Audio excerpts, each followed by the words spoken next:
friend messaged me and said, Elon Musk just tweeted a video of you. Let's get specific though. Let's define bigoted opinions. What opinions are bigoted? There is this one teacher that I want to show you in case you haven't seen him. He is going viral. He is a teacher from Massachusetts and his name is Warren Smith. Warren Smith joins me now. It's not about getting the student to agree. It's about the discovery of objective truth. What's the biggest problem with education? Your only real obligation is first to yourself so that you can be utility to your family.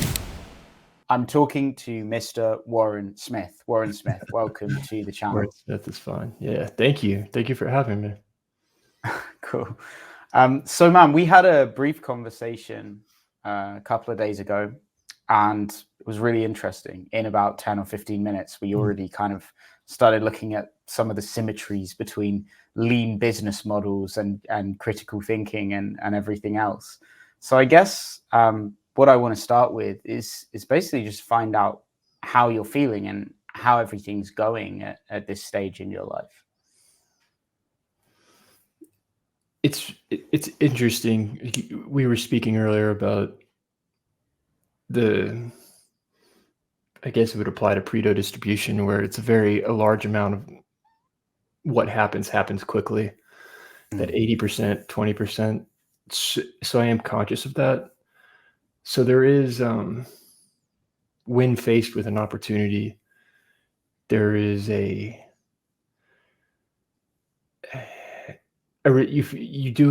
feel a sense of responsibility to try and make the most of such a remarkable opportunity while it is presented. And it's not from so much a place of,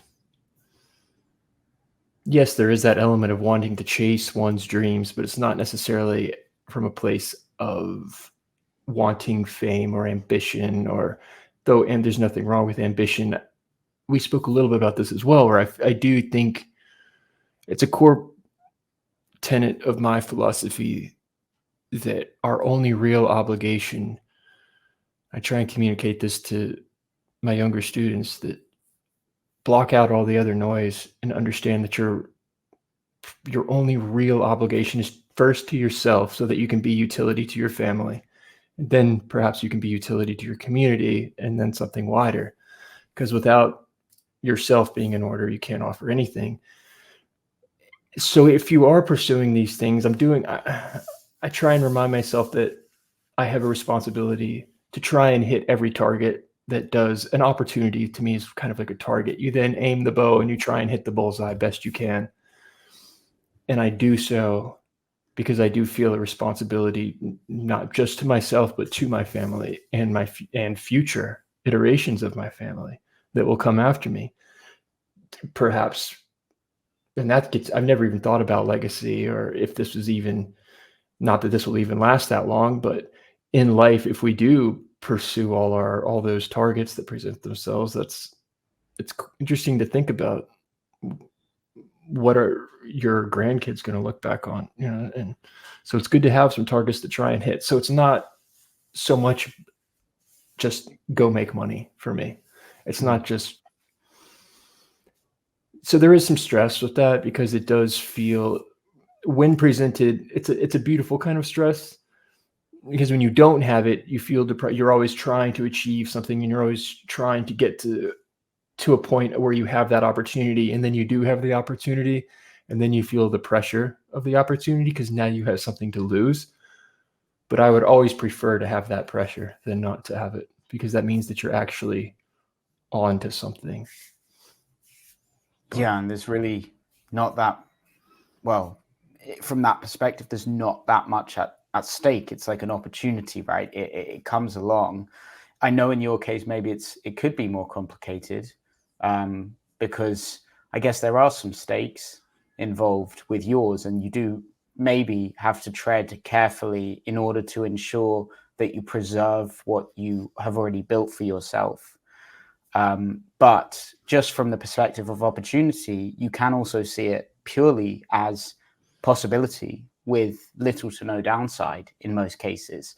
So we feel that risk of losing that opportunity, but really we don't often lose really anything, right? It's pure bonus possibility on what we had before.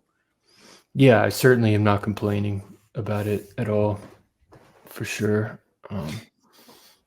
So Yeah. maybe briefly describe what has happened. How did we get to here? What's happened over the past month or so in your life?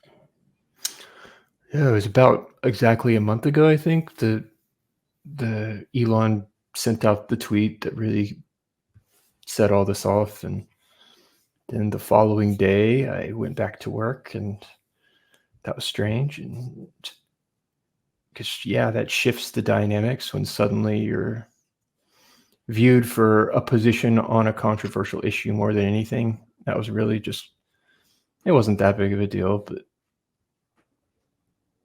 and I did get approached then by the Pierce Morgan show, and I made a decision following that philosophy we were just talking about, because I knew that if I didn't, regardless of how it went, I would regret not trying.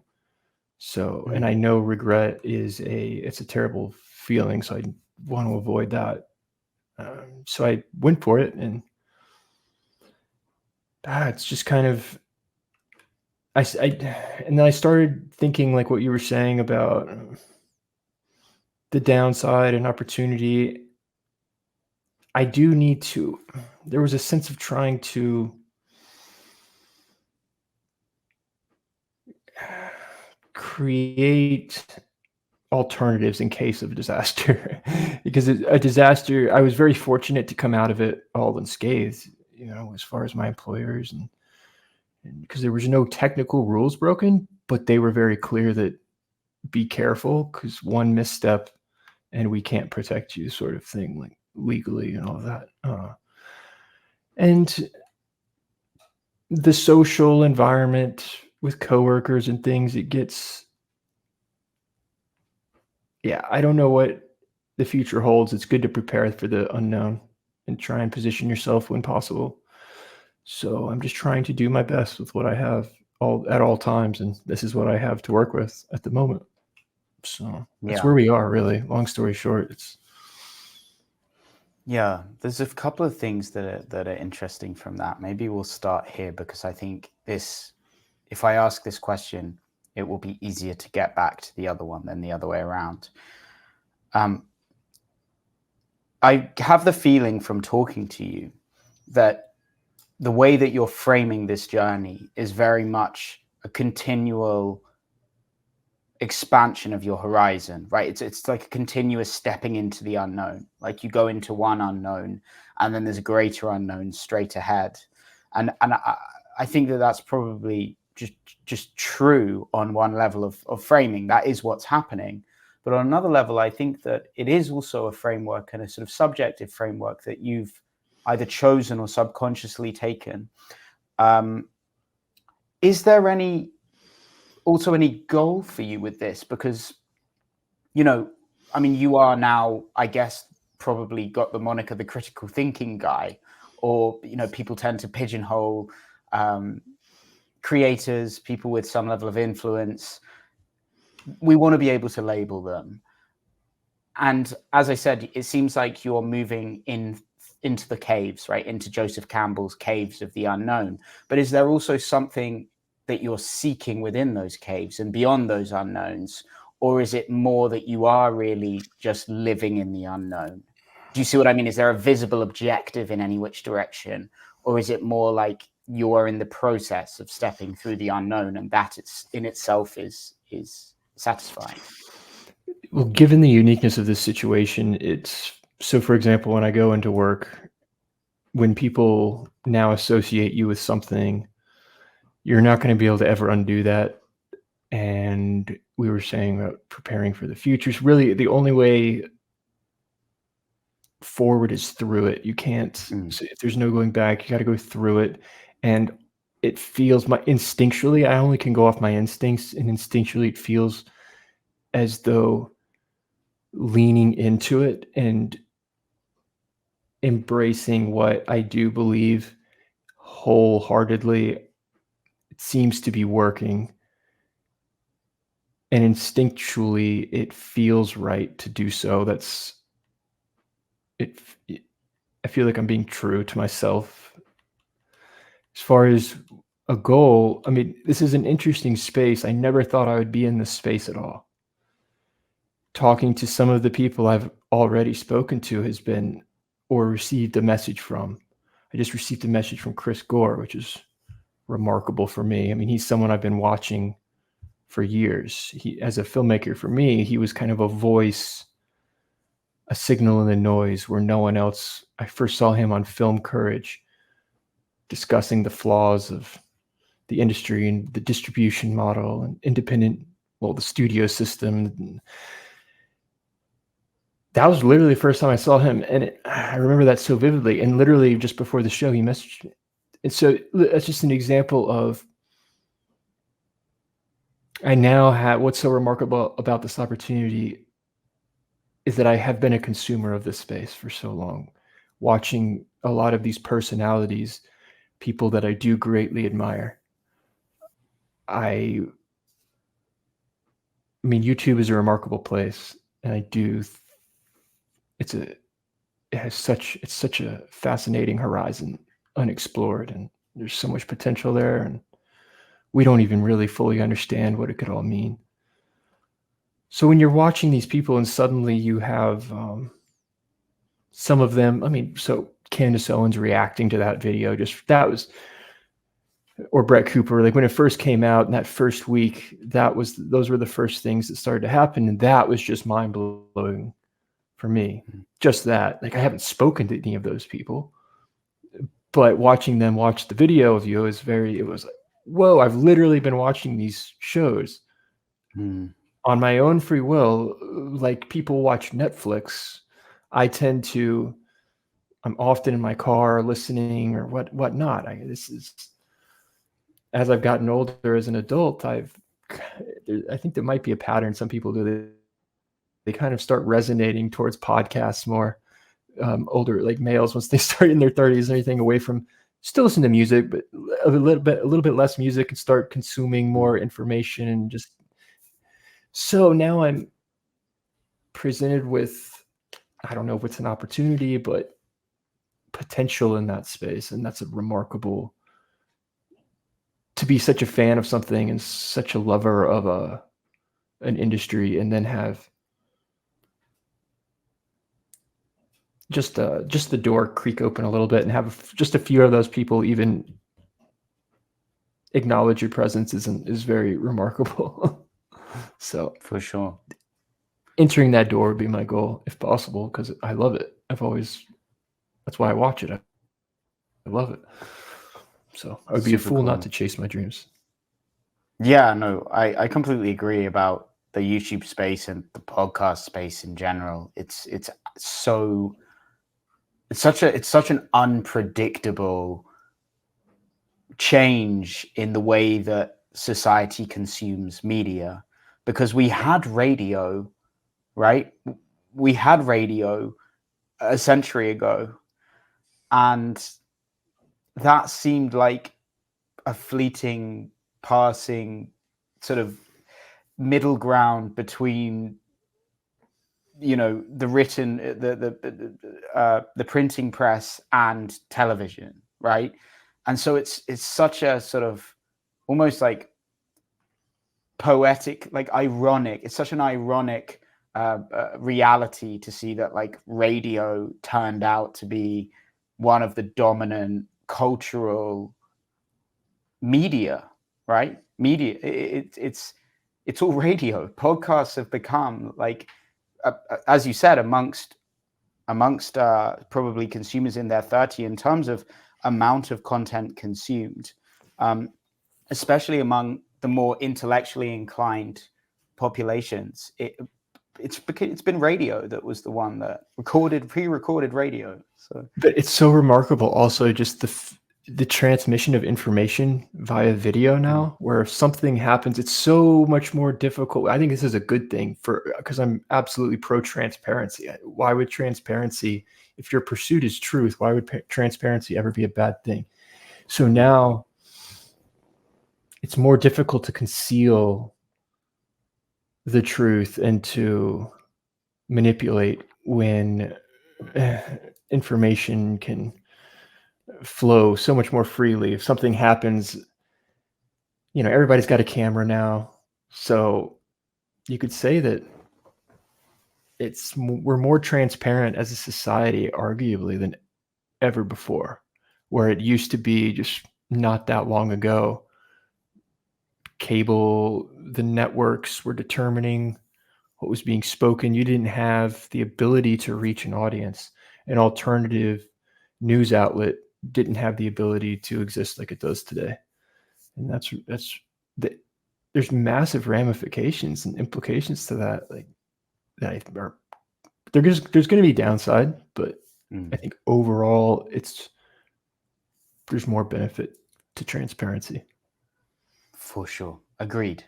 I think, yeah, you're right to mention it's not just good, is it? It's a change, and it's a broad scale change, which necessitates both the positive and the negative. And I think going back to something you briefly mentioned, which was that one of these people that had sent you a message, he was your signal, right? Like he was signal amongst the noise for you. And I think maybe that's one of the potential difficulties of this environment, is that there's so much information and it becomes increasingly difficult to weight statements of truth. Like, wait, what do I think is more realistic? Whereas in the past, it's like, is the earth flat or is the earth round, was sort of just relatively intuitive.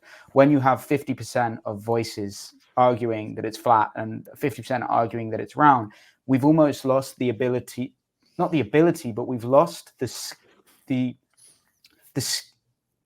natural sense of determining how likely something is to be true or false on a sort of intuitive level, if that makes sense. Yeah, that intuitive level has also weakened us to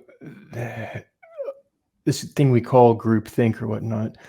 So like my parents' generation, they instinctively, when they listen to CNN or something like that, they take that as truth because that's what they've come to understand is true. So, anyways, I forgot where I was going with that, but I forgot where I was going with that. But whatever. Completely cool. Let's just get lost in it. That's. I want to come back to. I want to come back to the strand that I knew I would remember, which is, you said, you didn't think this was going to happen, or you obviously didn't know that this was going to happen. And I guess when other people look at your situation now, when I look at your situation and I saw that video for the first time on your channel, it wasn't through Elon's tweet. It was actually suggested on my YouTube feed, your original version. And I thought how skillfully you had gamed the algorithm, right?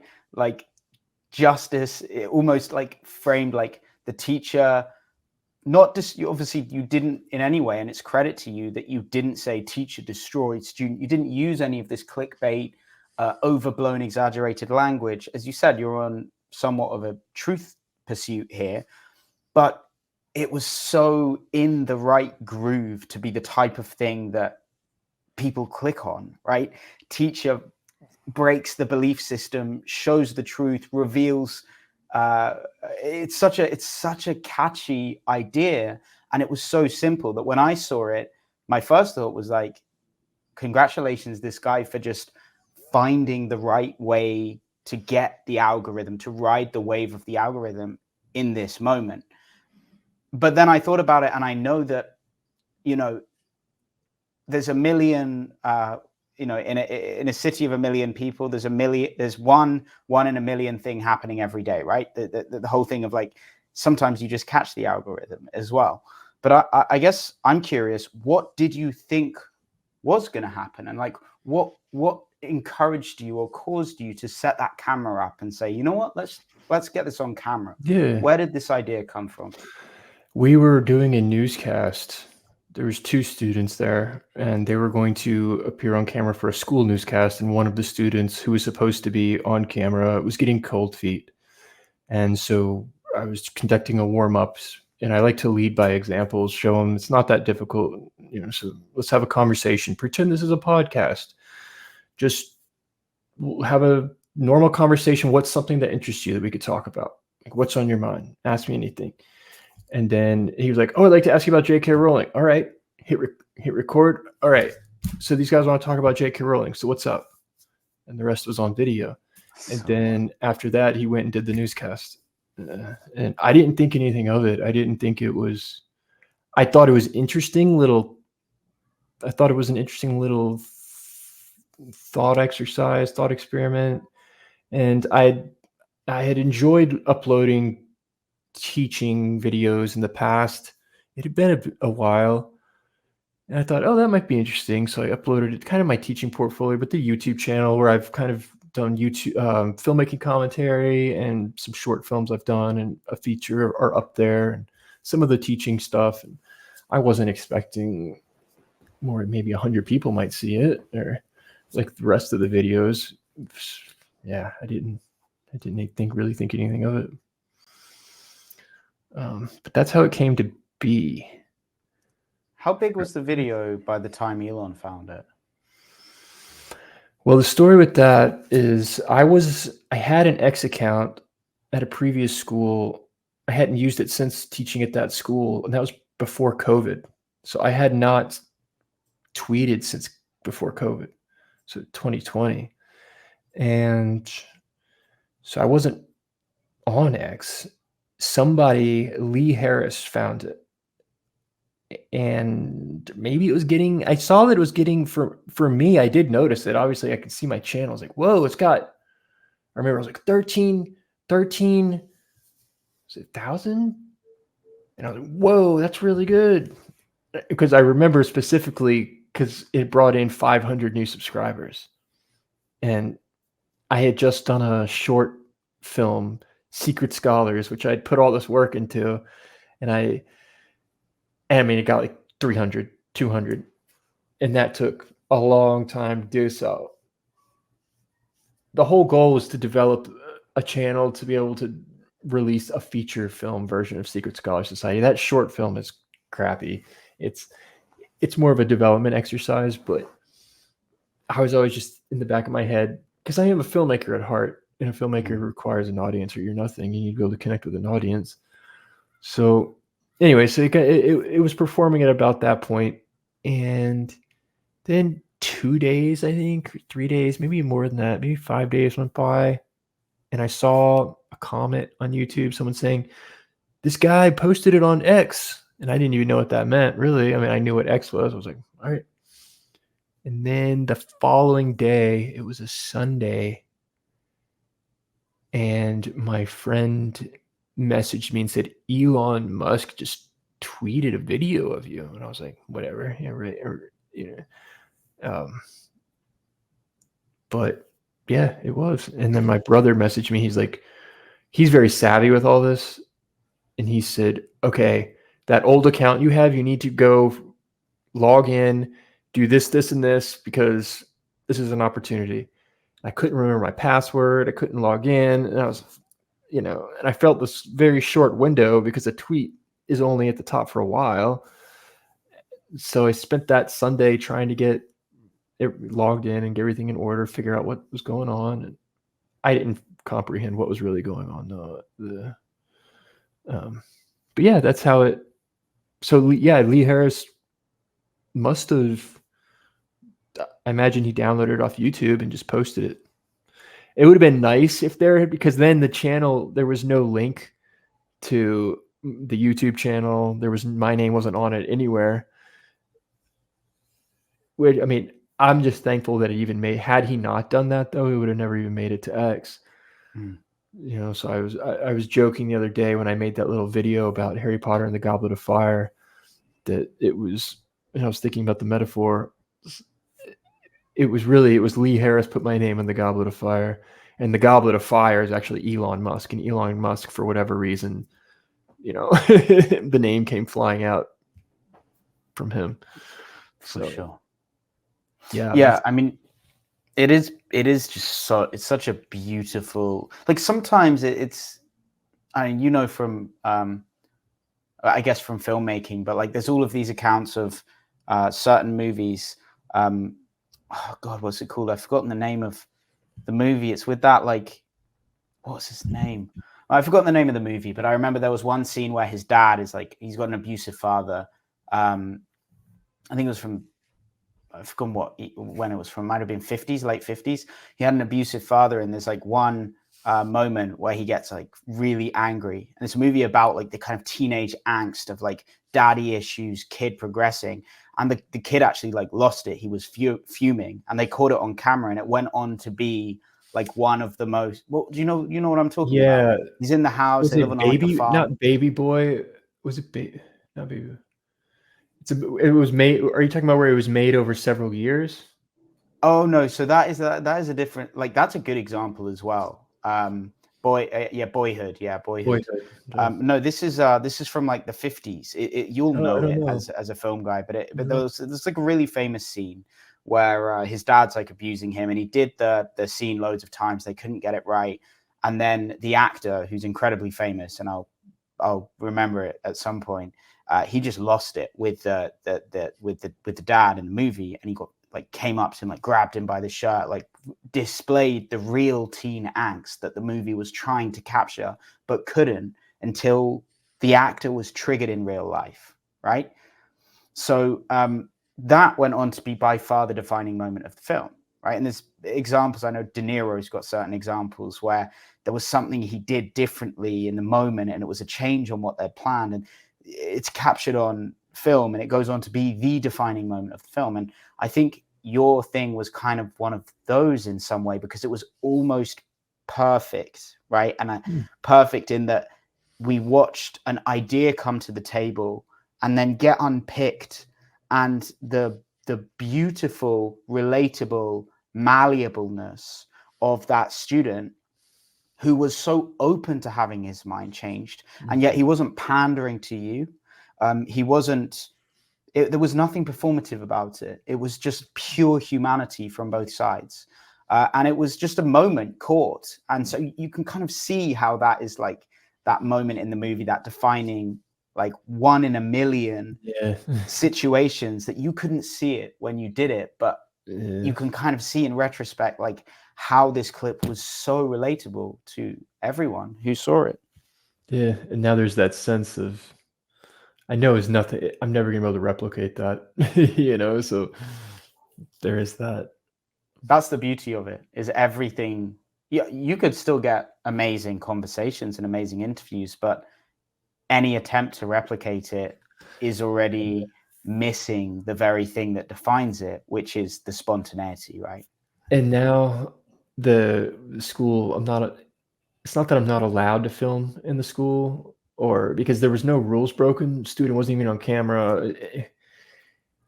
It's just now they're so, I think, I mean, some of them were psyched. I shouldn't go into it too much, but I think they were just like, this could have gone sideways. We've got to be careful. So now they're essentially saying, clear everything by us if you are going to post something. And it's not really feasible. I guess I could still try, but I just know how things go there. And so anyways, I'm trying to do it outside to get as close to that process as authentically, like with complete authenticity as possible outside of the classroom. But it's great. I mean, it's unfortunate because it's great when the students are the best, because that's what provides those moments. Talking to adults or younger adults have that. That's what I mean by the students, but fully grown. It's just different. But maybe it'll still go well. Yeah, I think that there's like a humility that people like, that kids have better than adults in general. Like kids have like just a natural, it's not like, oh, my self-help guru or my therapist tells me to be humble. It's like a non-self-conscious humility, right? And you see it in kids of all ages, but there's this like non-self-conscious, maybe self-conscious isn't even the right word, but a genuinely, maybe, yeah. maybe it's a genuinely vulnerable humility, Mhm. right? Whereas an adult being humble is more like, I'm practicing humility. Performative. Yeah, like Lex Fridman style humility. Like I'm not the smartest guy in the world. I don't know anything about. But it's and it's no disrespect to him, but you know what I mean. It's like a very self-conscious humility. Yes. Yeah. Whereas the student doesn't have any hint of that. It's like completely, Yeah. they can't help that Yeah. vulnerable humility. And I think it was just so many aspects of it that related in so many ways that it was that 1 in a million moment that just needed like escape velocity. This lead person, it just needed like one decent showing to take off. Yeah. Yeah. No, I agree. Yeah. So why teaching? Why did you go into teaching? So you're a filmmaker, you're a Yeah. teacher. What is your relationship with teaching? Well, yeah, I always wanted to just make movies, and once you go into Hollywood, you start to realize it's much more complicated, and I always try and describe it, the very essence of a rigged game with agents, and everything has to be just right to get green lights, and it's a huge bureaucracy in a business that I just realized I didn't want to be. Not that I didn't want to. I would love to still bring what's in my head to the screen. I knew I didn't want to live in LA. I knew I didn't feel it in that industry, but I still love the process of making movies. And so I did some thinking, did some freelance videography for a while, traveling and just freelance videography, making a living with a camera. I tried to move from writing and producing. I realized I want to be the one behind the camera. So I'm just going to go do that. And then there was sort of a natural calling from academia, kind of, because my parents were both professors, and I saw what a cool lifestyle it provides. Time off, vacation, ability to work on your personal projects. And so I went to grad school to get my MFA, which would allow me to teach. I thought, well, it'd be really cool to become a filmmaking professor. And I do that to some extent. I'm not a full-time professor. So some people are saying professor, and I'm like, online, I'm like, you don't have to say professor. I don't consider myself a professor. I consider myself a school teacher, right? So anyways, but yeah, I've been doing that at Emerson, and I just kind of, I was telling you about that first job prior to COVID, I fell into working at a public high school, and sort of that, yeah, I've been teaching full time ever since. And yeah, that's how I never expected I'd be teaching this age group or in this capacity at all. But we'll see where it goes. If Emerson were to, they're never going to offer me a tenured position. And that's something else I realized. That's another rigged game. And I was like, I'm happy. There's a lot of stress that comes with a tenured position as well. So I like what I do. We've seen how that can go. There's someone that springs to mind where we've all seen how that can be complicated. Okay. So you're a filmmaker, you got into teaching. Did it deliver, like, on that? Like how do you feel like this time has been teaching? And I guess to some extent, now that your position is evolving, it's in this state of flux, you're again pushing that horizon of the unknown a lot at the moment. Do you feel any sense that there's something that you want to preserve of the life that you have had up until now? Like you said, the holidays and the simplicity of coming in and talking with the kids. Like, do you see any sense of risk of risking what you have had?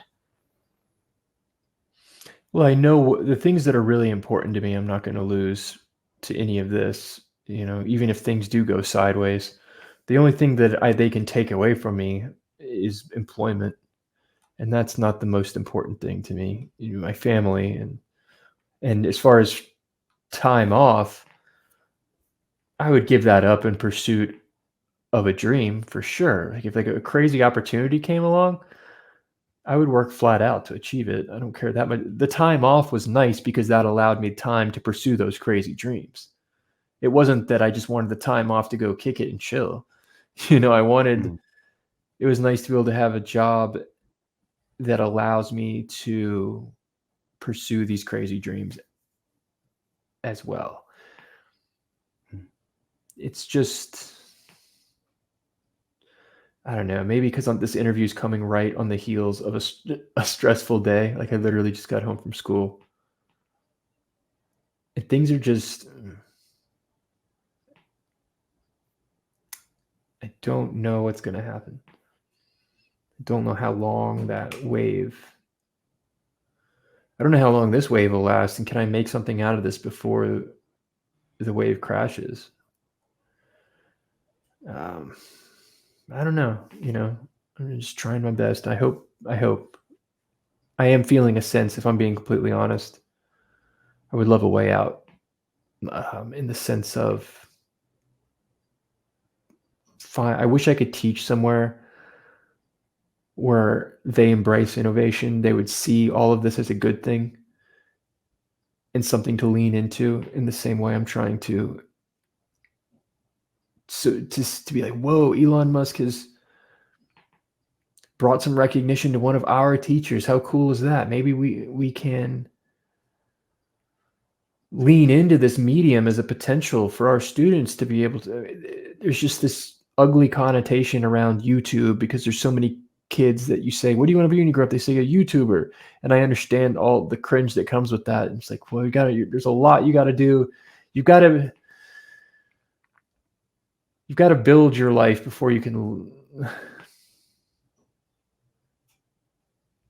You got to become the thing before you can be it, if that makes sense. And a kid who wants to just be a YouTuber, it's like there's a lot that comes between.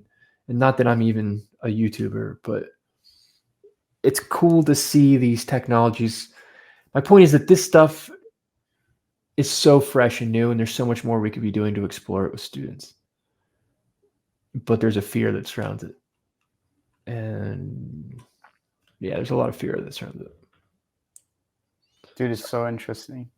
This is why I'm happy. This is why I like talking with you, because I feel like we can go over interesting terrain, but then land on something that's like really interesting, at least to me. And education, not in the broad sense, but in the specific sense, is really interesting to me. And I think it is to you, and you've seen it close up.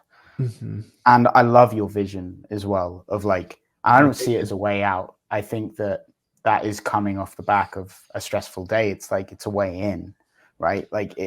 For example, you could see it as I want some guarantee that I can continue to thrive off the back of this. But where you are now is just like another step. It's like another stepping stone on the way to where you're going to be, right?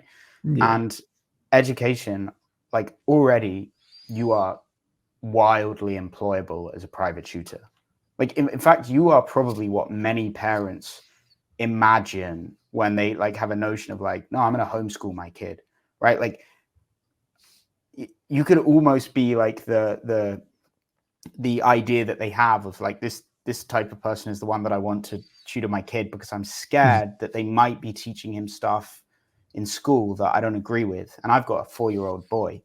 And so I'm looking at these syllabuses, and I live in the UK. And I'm looking through all the syllabuses at the different schools, because I'm genuinely, I never was concerned, but I'm concerned because there's some stuff that I can't understand.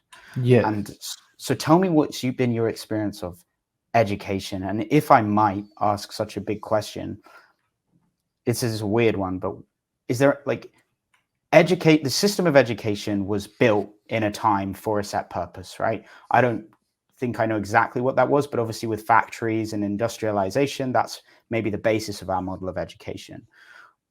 What did you think in today's education system that you've seen, let's say with what you know, kids the age that you teach, like what are the priorities of education? Like what are they what education in what? Like what are they prioritizing with their Oh, education? you're gonna get me in trouble if I start talking about this, but let me think how I Oh, can okay, answer this so without getting in trouble. there was something off limits. Well, I just don't know. I doubt any of them are gonna watch this because I don't think they care. But I don't know, they might.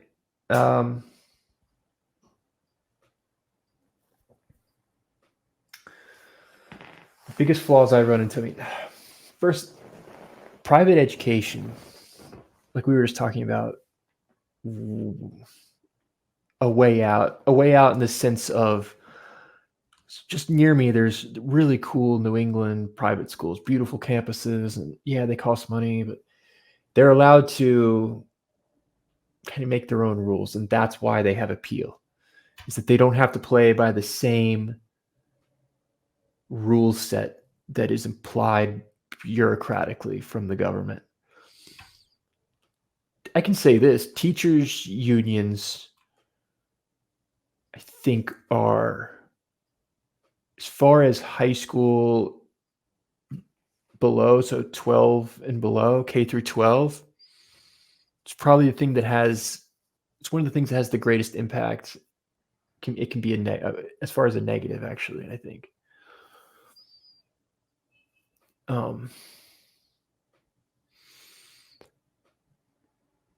There's a lot of teacher licensing as well. So at a private school, you would not, if you were really, it's really interesting because I graduated from Emerson and I was teaching at Emerson. And then when I got into teaching it right before COVID, they hired me. Because my name is Smith, they got the wrong Warren Smith and they thought I had a teaching license. I didn't know what a teaching license was. Then 2 weeks before school starts, they call me. They're like, "You have a teaching license, right?" It's like, "What's a teaching license?" Okay, so we can audit it. We can do a special workaround so that we can defer it and you can earn it on the job, because obviously they couldn't hire anyone else in time, and that was a blessing. Otherwise I would have had to jump through so many hoops, do another ridiculous class, and I'd already spent 4, 5, 6, 7, 8 years in college. So, and if I'm qualified enough to teach the college level, I should be able to teach high school, but there's just more bureaucracy here in the States that you have to go through. And then your license is only good for a few years, then you have to go through more hoops. So that drives some teachers to the private sector, to get away from all that and to have the freedom. And it feels more like a college campus and the quality is higher. And I experienced both as a student. I experienced both public and private in high school. So I saw the remarkable difference.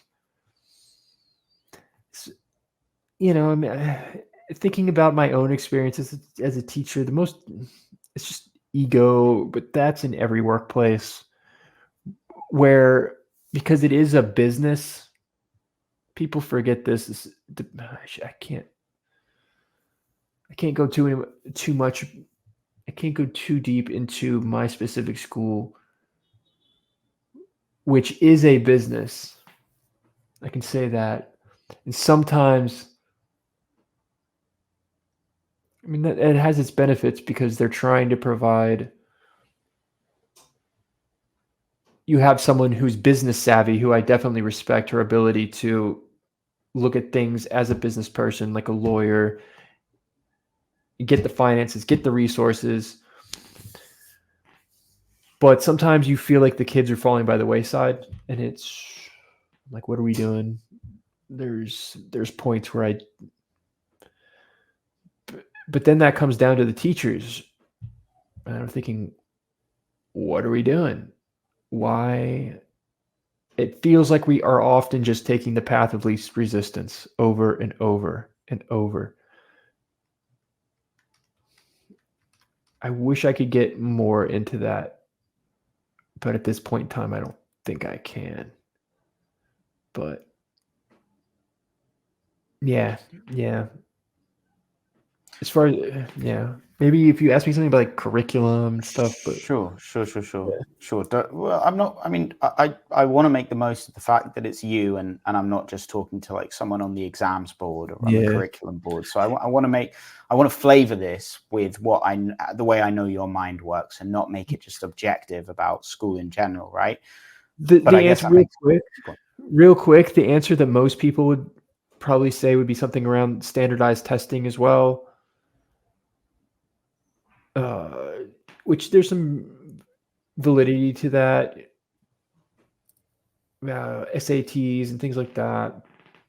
But I mean, I went through that process as a student because I had the quality of teaching, because my teachers were in that private sector. I mean, I came out of high school with great grades, so it can be done. So it does. I don't think you can blame it entirely on standardized testing, but anyway, sorry. But that's like usually that's the answer you're going to get when you ask a teacher, what's the biggest problem with education? Standardized testing. They're not going to usually say the teachers union because they all want to be part of the teachers union. Yeah. There's what's it called, perverse interests.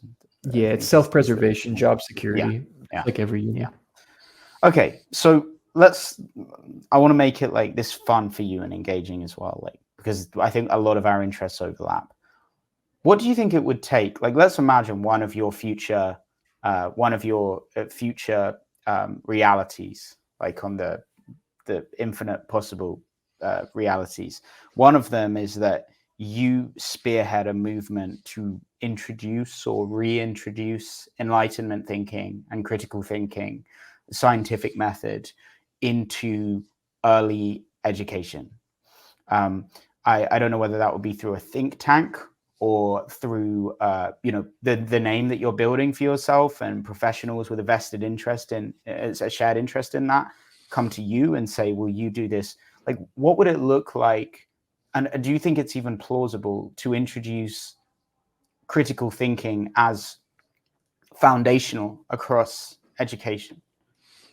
There Practice, is lessons, training. there is. I'm working right now on writing out this thing. What you were talking about in that video is sort of a style, and I've been trying to dissect, okay, why was that so effective? And I realized that I just naturally do that. I wasn't consciously applying the Socratic method. It evolved out of, in my own life, living where everyone disagreed with me, my family and friends. And because of my experiences at Emerson, that was kind of my wake up moment, realizing that everything was not what it seemed. And then I did start listening to people like Jordan Peterson, and then those people around me if I mentioned his name, they would, so I learned to be able to, without ruffling feathers, stand up when necessary, question things, delve deeper, because I would just be hearing these presuppositions, these conclusions, these claims being spoken all around me from people I care and love about. So then you have to very delicately address it. So that's maybe where that style came out of. So I've been trying to formulate how to write that down and communicate it in a way that can be taught. And I do believe it can. There are core principles that, because it's different from the style of, say, Steven Crowder, where he's like, okay, this is my position, this is what I think, and it literally says it on a banner and his t-shirt. This is my claim, change my mind. That's the Change My Mind show segment he does, which was very successful on college campuses. But rather than formulate it like that, it's more something like, this is the least bad option I have encountered yet. Can you offer anything better? Let's test this. So then it's removing it from the ego, from you, and it's treating it like a science experiment. And then but that's a very difficult thing to do for other people, because they automatically associate disagreement with emotion. to where it just happened today with a coworker where I was trying to lay out, okay, this is one way of formulating the schedule. And there's gaps in the schedule to allow us to then, students that aren't scheduled can come in and use the lab and blah, blah, blah. Or, okay, you want me to do it this way? I can do that, but it's going to mean that we cannot implement the other way of doing it. And they treated it as though it was a big disagreement, and it was very strange. And I said, wait, I'm trying to articulate there's two ways of doing it. And if we choose one, it's going to mean that we can't go with the other one. And I'm trying to explain that. And that immediately, that's okay, boom, he realized that tact isn't going to work. And then the conversation goes for another 60 seconds, and then something very similar happens. And it's just a pattern I've noticed, which comes from the ego, from a place where people, it's remarkable when you're just trying to acknowledge a reality, a pattern. Okay, I believe this student has the capacity to do this, and they are aware of this and that. Then the response, yeah, but he can't do that because this, and they say it in a way as though you're disagreeing. And I'm just thinking, I'm not disagreeing. I'm trying to present. So my point is that it's coming from a place often of ego. Now, the next core tenet of this thing is questions, the power of questions, which is what you saw in that video. Because I try not to, because again, the core tenet is that it's about how to think, not what to think. I'm not trying to, again, like the Crowder thing, make a claim to the student. J.K. Rowling's not transphobic for this reason, blah, blah, blah. No, it's got to, because when I make a statement, that comes with all the context of me and all those connotations. If I ask a question, why do you think J.K. Rowling? They are then not engaging with me. They're engaging with the question itself. They have to ask themselves the question to then continue the conversation, to formulate a response. They have to contend with the question then, separate of me. And then they're offering an answer in their own words, which has another value to it. So I realized, wow, there's really something in questions. And it also allows you to you could call it a debate without them even knowing you're debating. They don't often, and this came out of my past where I was surrounded by, I would kind of try and, my mom says something and I'm like, gosh, that's kind of, I'm thinking to myself, that's much more complicated than, that's a crazy overarching generalization you're making. How to do it. Don't say that.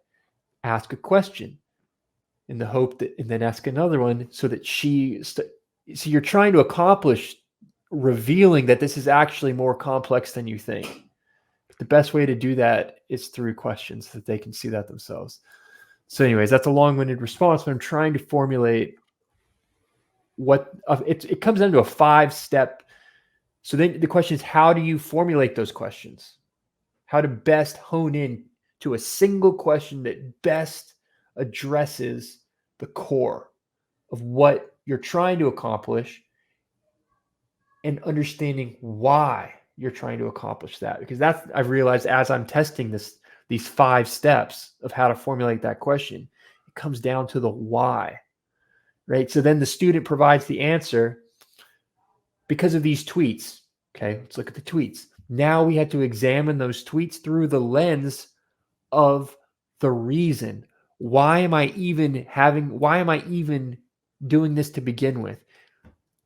In J.K. Rowling's case, because I think this is more complex than you realize. I think that this might not be a fair accusation. And that has further ramifications. Really, I mean, it carries out, there's bigger reasons. That's why I say it's not just about J.K. Rowling, but that's the core reason. I think it's more complicated than you realize. Right? So now we're looking at and I think it might not be fair. Okay. Now, given that tweet, is that fair? So we're correlating it directly to the reason, not the claim, not the goal, but step 3, the reason. So anyways, trying to formulate this out into 5 steps in a way that can be applied to any claim. Nice. I think it's already, yeah, it's not even like you're trying, you are actually doing it, right? Like you are building this process. It's under construction. But as you were talking, there was one thing that became quite interesting to me, and maybe another sort of parallel, which is, I think one other thing, you talked about the ego quite early on and how that can be an immediate just barrier, brick wall to any type of deepening dialogue, right? A dialogue that gets beneath the surface. I think one thing that's important is the fact that, unlike Crowder, again, you are open to the possibility, or at least you seem open to the possibility, that she might actually have a bigoted opinion, right? You almost have to give the other person, and in this case, the student, like, give them the possibility that they're right? Yeah. Like, understand that they might come up with a tweet that is indefensible. Yeah. Right. Like, yeah. We don't know. Right. We almost have to come into it, both sides, with the humility to say, like, you actually might be right. I'm not trying to use leading questions to manipulate you into agreeing with me. Like, you really might be right. Let's find out if you're right. Right. Because it's not about getting the student to agree. It's about the discovery of objective truth. Yes. What is the most fair? What is the least bad option, or the most fair ruling we can come to? And the analogy I use is like in a courtroom, where if you're selected for jury duty, you're at the end of that trial, Johnny Depp, Amber Heard, you're going to be asked to look at the evidence that was presented, and only that evidence, which is why they go through such great stakes to agree upon the sidebars. Are we admitting this into evidence or not? Because that then becomes what the conclusion is based upon only. And so in that video, if that video were a courtroom, wasn't coming to a conclusion, but that student was able to come to a conclusion based off of only the evidence presented. Now you could say, well, there's lots of tweets. Okay, then apply the same technique to everything. Point is that's the analogy, is that the judge, what's interesting is that it is a binary decision, because, okay, you're on trial for murder. They essentially, yeah, you could say, okay, they're downgrading it to manslaughter or whatnot, but so I guess you could say it's not binary, but essentially it's, did you do it or did you not? They have to come down. In this case, it is binary. She either is or she isn't. Fairly, it either is fair, I should say, to extent, or it's more complex and it's not, which therefore means it's not fair. So, yeah, it was interesting to look at the criticism from that, because there was one segment where I tried not to make anything that was not a question. There was one point where I did try and offer clarification, because the student was struggling a little bit to understand the wording in the tweet. And I had never even read the tweet. So first he reads the tweet and I say, okay, do you find that transphobic? Then he was struggling a bit, because to me, it sounds like the tweet, blah, blah. Only then did I try. And then I was just trying to act as a bridge, as unbiased as I could, to most accurately represent truth as I could. Right. And if there was anyone saw any manipulation in there, they're more than welcome to identify it. But I tried to do so as honestly as I could. I'm sure you received from certain sectors of political motivation, like accusations of like gaslighting, or there's so many buzzwords that you can throw. The biggest one. Sorry, I keep getting the biggest one was oh, it's fake. Oh man, I when I showed it to my girl, she didn't say that's fake, but she meant like it's self-conscious. She thought it was self-consciously fake. So she thought it was like a skit to demonstrate critical thinking. So and I was like, huh? Let me check that again. Interesting. And I watched it, I was like, no, it's not, because of like there were a few cues. As we said, it's almost perfect. And I don't mean it's perfect like that's not like a big pat on the back. Like, yeah, well done, I know what you mean. Yeah, you did perfect work. Too perfect. Like, you caught I don't want to take all autonomy away from you. It was you that did it, but I think you were sort of lucky to have caught Yeah. that moment. It was your skill of being able to vulnerably break things down and create a safe, I almost said safe space. I'm going to use like small f safe space. Like, but yeah, make the person feel safe to just explore this topic and give them the opportunity to actually, maybe she was a bigot. Maybe there weren't shades of gray, right? You weren't acting as the barrister that's paid to prove a point. You were there as a sounding board, right? Like the role of the therapist. Like, use me as a sounding board to figure this out. I'm on your side. I want to find truth as well, right? And there's a really interesting parallel that I thought of when we're doing this. Like I teach social dynamics. So I teach mostly male-female relationships, but also male-male relationships, just friendship building. And there's a very interesting principle that I teach to some of my like intermediate guys who are getting some experience going up and starting conversations, which is that one of the early tendencies for beginners in that realm is that if they're talking, let's say they come up and talk to a girl that they like the look of, right? What will very often happen is she will step back, right? So she will step back. And that's a very subtle but very clear signal that I'm not comfortable with this level of space right here. And so she takes a step back to indicate I'm not fully comfortable here. I need some time to adapt. What most beginner guys will do is then they'll step forwards to close the space down again, right? Because in their mind, it's like, oh, well, like we're talking, so I need to be closer. But then what happens is the subtext of her movement was, I'm not fully comfortable here. And so when you step forward, you're saying, I can't tell whether you're comfortable or not, or I don't care whether you're uncomfortable. So the best thing to do when she actually takes that step back is for him to step back and mirror that body language, because you're saying, oh, I get it. You're not fully comfortable. Let me take the pressure off, right? And show that I'm no threat to you, right? And it's essentially like I see the parallel between what you did and this real manifest physical response and mirroring, which is you're saying, you know, I'm going to take the pressure off and then you take the pressure off. Whereas if you said she's not a bigot, right, I'll show you why, right? That's like that's putting the pressure on, and they're gonna attack back, right? It's like you don't push on someone and they're going to push back, right? Take all the pressure off and then you guys can come together, right? And it can be a coming together, not forcing, right? So I thought that was a kind of interesting parallel of like mirroring. When you set that frame of let's come to truth, the other person, even though they might be inclined to battle with you, they adopt the same frame and surprise themselves by their egolessness or by their openness to change.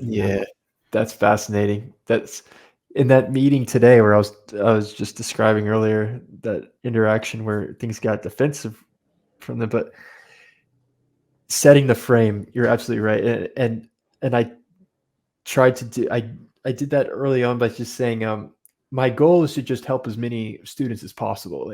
Like I'll go along with whatever you guys want to do, whatever you decide is best. Like I am just trying to help as many students as possible. So which schedule will allow that? So now if they're not going to disagree with that, because as a teacher, you're going to argue against helping as many students as possible. So now they're in that frame. And so you are setting those groundworks of, we are in the pursuit of truth here, objective truth. And if you have an issue with that, then you've got to do some introspection. It's difficult to disregard with that. So, and I'm fascinated with just the idea that there are these patterns, and there are patterns in life. That critical thinking has so much to do with being able to identify those patterns, whether it's in business, dating, daily life, politics. Identify the data and come to the best conclusion or least bad option for the sake of the long term. Your question about can that be taught? Should it be taught? I think so, but the difficulty is so many people I think, struggle with being able to articulate it or even recognize it, because they go immediately to that defensive place. Or many people now in this postmodern world, they try and claim that everything is a social construct, and therefore no patterns can exist. If everything's a social construct, the idea that these subconscious patterns, which you could argue may come from an evolutionary place, they're deeply ingrained within us, are timeless. But if everything's a social construct, nothing can be timeless. So it's two very different outlooks on the world. And also you'll notice that other outlook tends to be the outlook that embraces the idea that there's no such thing as objective truth, which I remember classes at Emerson College, they would literally be making that argument, trying to teach us that that was correct. And also, I had never heard of Marxism prior to that. And once I realized it, then I went back and looked at that textbook, and we were literally reading, it was about power in media, because I was studying visual media art. It was literally Karl Marx. So it's just interesting how it all connects. So interesting, man. I mean, I had a similar experience at university. I didn't know what it was like 2014, 2015. Yeah. And I remember, like, I didn't know what it was because I didn't know anything about any of this stuff at that time. Like, I didn't know I was always like liberal. I was like, yeah. help like people who are suffering, help them out as much as possible. Please. Like, if I want to just help people as much as possible, share stuff. But I didn't know what was happening, but I felt kind of like weakened by my university experience. And I realized that I was studying art history, the history of art. And so I realized afterwards that basically it was because I was subtly just being castigated the whole time. I was only learning about like niche female Chinese artists for one whole year. I was like studying Chinese feminist art from the Chang dynasty onwards, like the treatment of women. I felt isolated as like one of the few guys there, and almost being like accused subtly of like having been a part of this. But I didn't understand that at the time. I just felt like a bit uncomfortable until afterwards I realized that, the humanities, and specifically that area, is maybe not, it's a lens that's been put over everything. But just to quickly come back, there's one correlation between you and I that I think is quite important and quite interesting, which is transfer. Like, we're both fascinated by transference. You talked about patterns, finding patterns. I frame that like transference. It's like you find out one thing that is true, that is like empirically observably true about like pressure on, pressure off, for example. And then you think, okay, well, is there transference in economics? Is there transference in politics? And then your mind sets off on this like trying to find ways that this could be transferred across other realms of life. For me, that is the most fascinating. And we just got to be careful not to try and see patterns. I can have a tendency to see patterns even where they don't exist. So I've learned to be very critical about not overreaching for transference to exist. Yeah, that's a good point. Can happen, man. The idea of Aikido is the most deadly one, because you think of Aikido, which is like to redirect the enemy's movements so as you never even hurt the enemy and thus achieve total victory, because you have victory over yourself, where you don't harm anyone in the process of disarming them. And I'm like, oh, that's a deadly one for overreaching with transference, because you could see how Aikido, the idea behind it, could apply in virtually every field of thought. How would that be dangerous? Where does the danger come in? I just mean like the danger is seeing like Aikido everywhere, because it's so interpretive and it's a little bit more abstract, that you could see Aikido in financial models where they really don't have that much transference. If that makes sense, you could. If it works, though, if the technique works, it's still a truism, right? There's for sure. You've identified something and you're adapting it and applying it. Yeah, and if it works on a financial level or in the workplace, like, oh, it's still interesting, right? It's just like you said about signal and noise. It's like not letting like not seeing Aikido everywhere. I see. Right? That would be my tendency to overreach. But I think both of us are able to see that transference, for example, in the physical dynamics of a social situation and the psychological realm of debate and critical thinking and truth seeking. There is clear empirical transference there, and that stuff is fascinating. And that's what I want to teach my son. Like he recently, I would ask him something. He would say, do this or do that. And I would say, why? And he would say, because it's the way it is. Right. And that didn't trigger me, but I'm like, no, let's sort something out here. Yeah. If ever any of your teachers tell you because that's the way it is, Yes. never listen to them, and That's never so say good. that to me again. Never say, if someone asks you why, it's because they want an explanation. And it's like, I'm explaining this to a 4-year-old, like, you need to offer them an explanation, because it's not good enough to say that's the way it is. That's crazy. We have so much in common. That was like a huge thing for me. That was one of the things that bothered me the most about film school and in Hollywood. There would be so many things that they would say about, you have to do this for in the filmmaking process. You have to have lunch at this time after this many hours. You have to have this many people in the art department, whatever. Why? Because that's how it's been done since the 40s, since the advent of Hollywood, because that's just the way we do it, and there was so many times I ran into that and they had no answer just because that's the way we do it. And I was just thinking, that's dumb.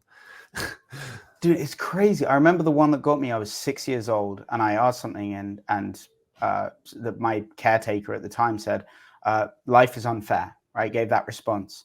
I just like sat there for a second. I was like, shouldn't we be seeking a way to make it more fair? Right. And they were like, look back at me like, what? Like, kind of shocked and a bit taken aback, because how is that sufficient? Life's unfair. Right. So, oh, that's just the way it is then. Like, just let's not change anything. It always, even as a young child, like, that struck me as like, isn't the only thing to respond to that should not we be seeking right now a way to improve the fairness of the things that we can change? Yeah. And so based on that wasn't just to self-aggrandize myself, but based on that, and maybe this is a really difficult question in your position, but do you believe that this is something people are born with, like a genetic predisposition to question claims and dig deeper versus to toe the party line on the most macro scale? Like, is it definitely teachable to everyone? And why do some, even not apparently unintelligent people, persist in these, like, I don't know, closed door situations where there's like no further questions to be asked about it? That is the question that everyone's asking, is why is groupthink so powerful? Why are people so set? And I'm trying to articulate a better response. I've been asking myself that. I think it's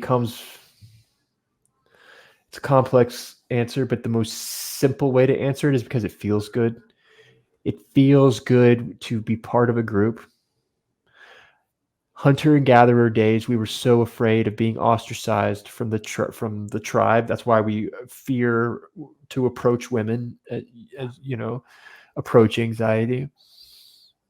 Because once you're humiliated, back then it could be the difference between life and death. Well, being disagreed with on a public stage with politics could have similar ramifications, I guess. So it feels good. It feels good to the noble pursuit. You hit the nail on the head where your response when they told you that life is unfair, well, we should strive for better, which is true. The question is, I think everyone ideally should have that in common. We should be striving for a better world. We just disagree on how to do it.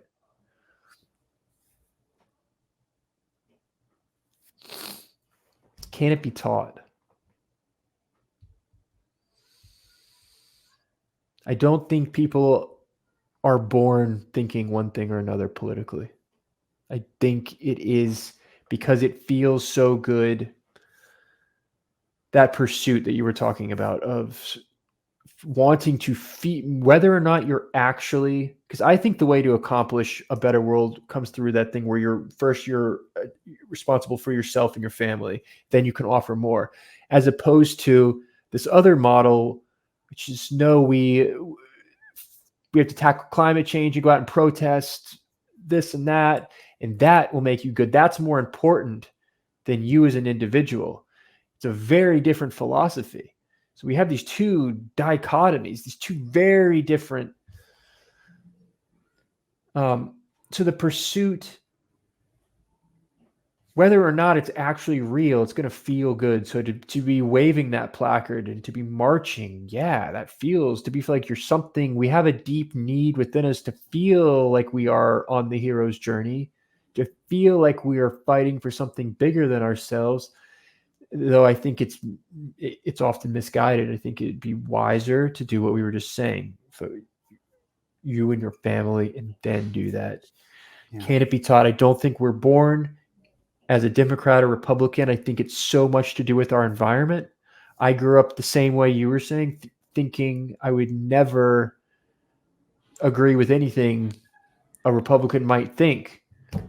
And I try not to identify as one or the other because I try and look at things on a case-by-case basis. And especially as a teacher, it makes it, the second I put my flag out publicly in any way, it has an effect in the classroom, and it's just, as teachers, our responsibility is to the student, and to be the most effective teacher I can be, objectivity helps. So even being able to attain that image or maintain that, it's not just an appearance of objectivity, but to be able to genuinely not have it influence your students can be effective and helpful.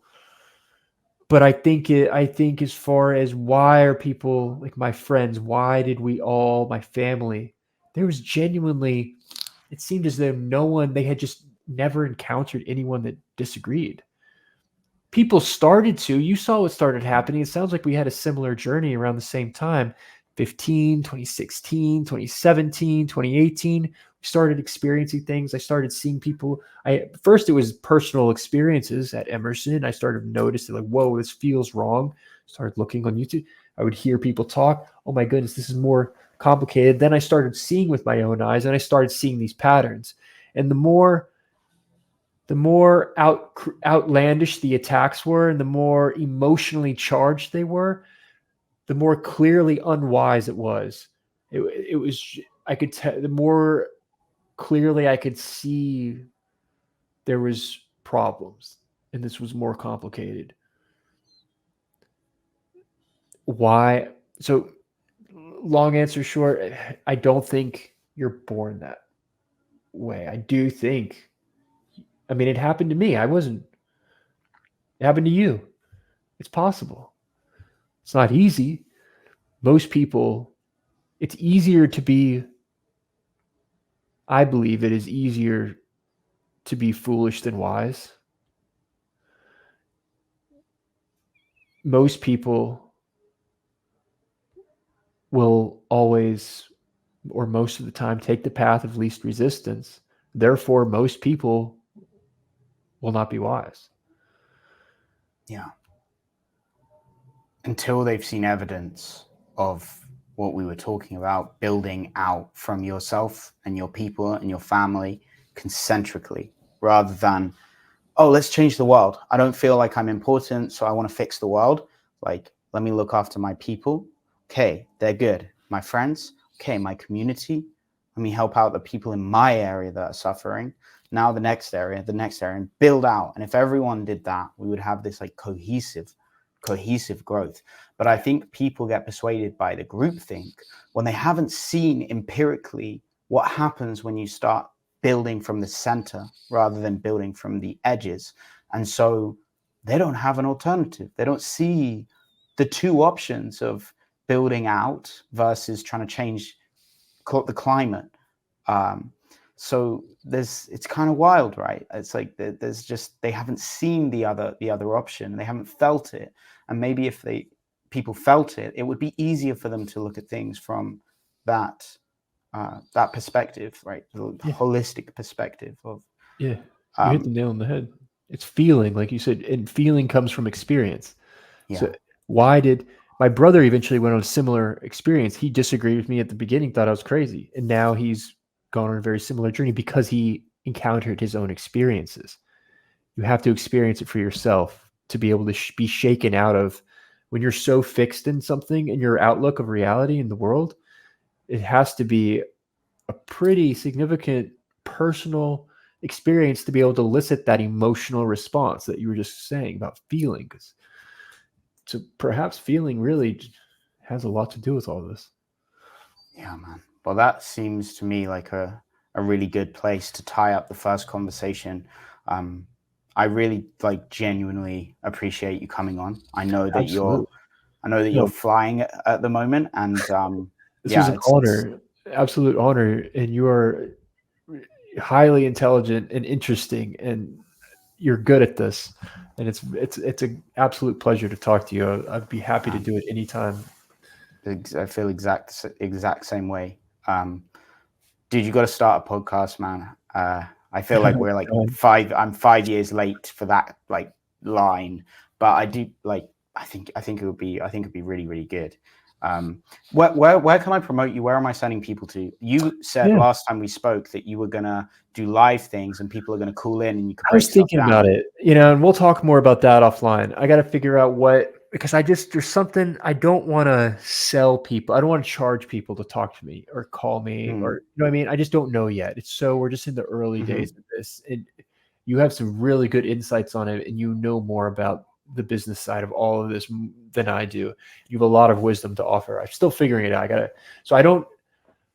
I haven't set that up yet. I would just say, if you want to, the best thing you can do to support me or whatever is Twitter and YouTube. My Twitter is WT Smith17. Sorry, that's such a bad handle. This was created years before I never. Um, YouTube, Warren Smith Secret Scholar Society. You could just search Secret Scholar Society. You'll probably find it, or just Warren Smith. But yeah, Warren Smith Secret Scholar Society. Dude, you are welcome back anytime for Okay. any reason. And as you said, we'll continue this conversation offline. I'm very, very honored to be a part of your journey right now, and Thank you. I'm really excited, man, and genuinely energizing for me to have this conversation with you. So Likewise. Thank you so much. I appreciate really you, man. appreciate it. Thank you. Likewise, man. Take care. Cool. Take care.